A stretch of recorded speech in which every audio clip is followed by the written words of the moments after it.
महाभारत की अनसुनी कहानी में अर्जुन की 4 पत्नियों का जिक्र मिलता है।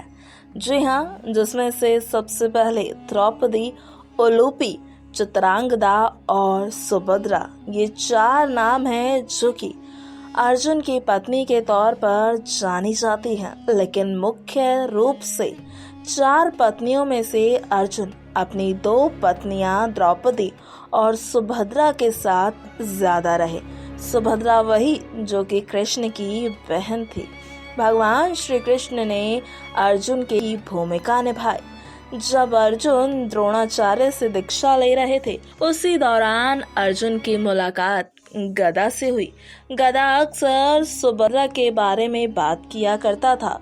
वो अपनी चचेरी बहन सुभद्रा के रूप और सुंदरता की खूब तारीफ किया करता था। दरअसल आज हम आपको अपने इस वीडियो में ये बताएंगे कि आखिर अर्जुन जो थे वो द्रौपदी से ज्यादा प्रेम करते थे या फिर कृष्ण की बहन सुभद्रा से। द्रौपदी के साथ हुआ, द्रौपदी के लिए उन्होंने महाभारत जैसा भीषण युद्ध किया, लेकिन उसके बाद भी ये माना जाता है कि जो अर्जुन थे वो सुभद्रा से अधिक प्रेम करते थे। चलिए अब आपके लिए आगे की कहानी आपको बता दें तो सुभद्रा के रूप और बुद्धि की तारीफ सुनकर अर्जुन को सुभद्रा से प्रेम हो गया। अर्जुन ने सुभद्रा के सामने विवाह का प्रस्ताव रखने की सोची, लेकिन इसी बीच अपने भाइयों के साथ स्वयंवर में द्रौपदी से विवाह कर लिया। युधिष्ठिर और द्रौपदी के साथ रहने के दौरान अर्जुन ने पत्नी की साझेदारी का नियम उल्लंघन कर दिया, जिसके बाद 12 साल की लंबी तीर्थ यात्रा पर उन्हें जाना पड़ा।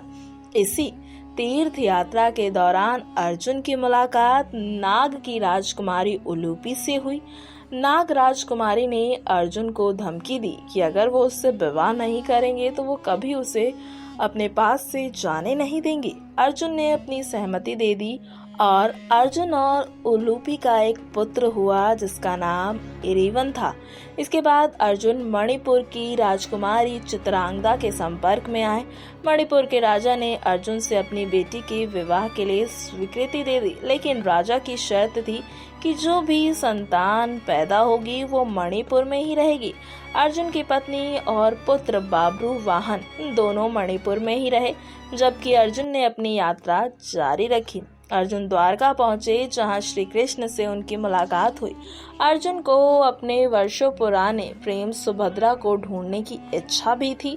अर्जुन ने यति का रूप धारण किया और द्वारका पहुंच गए। हालांकि किसी ने अर्जुन को नहीं पहचाना, लेकिन श्री कृष्ण को यह एहसास हो गया था कि वो अपने करीबी दोस्त से मिलने के लिए निकल पड़े।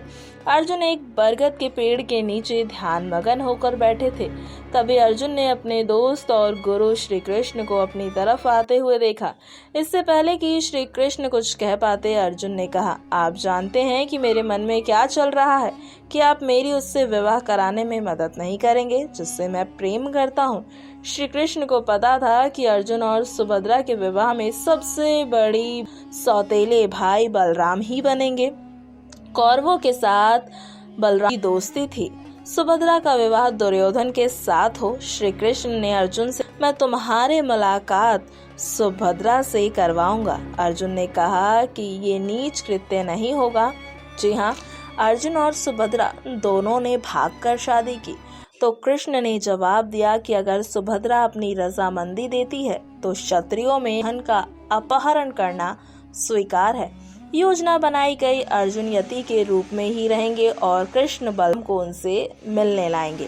बलराम ने अर्जुन को नहीं पहचाना और उसे एक सन्यासी करने लगा। बलराम ने उसे अपने घर चलने का भी प्रस्ताव दिया। हालांकि अर्जुन ने ये कहते हुए कर दिया कि वो किसी मानव निवास में प्रवेश करने की प्रतिज्ञा उन्होंने कर रखी है, केवल प्रकृति के आश्रय में ही रह सकते हैं। इस पर बलराम ने कहा कि आप हमारी बहन सुभद्रा के महल के नजदीक के बाग बगीचों में रहते हैं।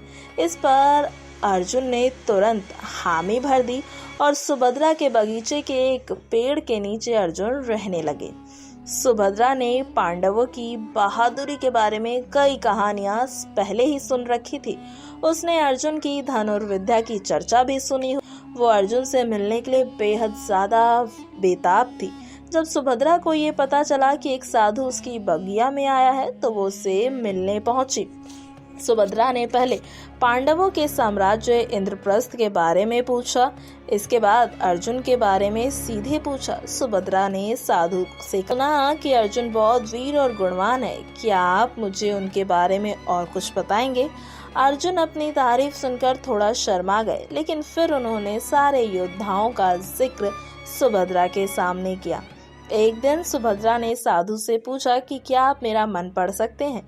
क्या आप बता सकते हैं कि मुझे अर्जुन से प्यार हो गया है? क्या मुझे उनका प्यार मिल पाएगा? अर्जुन से ये शब्द सुनना चाहते थे। अर्जुन ने तुरंत अपनी पहचान सुभद्रा को बता दी। इसी बीच श्री कृष्ण भी पहुंच गए। वो देखकर खुश तो हो गए, फिर से याद दिलाया कि दोनों केवल भागकर ही शादी कर सकते हैं। मैं अपना रथ दे दूंगा। सुभद्रा रोज रुद्र मंदिर में दर्शन करने के लिए जाती है, तुम उसे अपने साथ इंद्रप्रस्थ ले जाना। सब कुछ योजना के मुताबिक हो रहा था, लेकिन सुभद्रा के साथ अंगरक्षकों ने अर्जुन को पहचान सबको आगाह कर दिया। बलराम ने जब ये सुना कि उसकी बहन का अपहरण करने की कोई कोशिश करने वाला है, तो वो पूरे इंद्रप्रस्थ और पांडव साम्राज्य को तबाह कर देना चाहते थे। तब श्री कृष्ण ने बलराम को बताया कि इसमें कुछ भी क्षत्रिय धर्म के खिलाफ नहीं है। आखिरकार बलराम ने इस विवाह को अनुमति दे ही दी।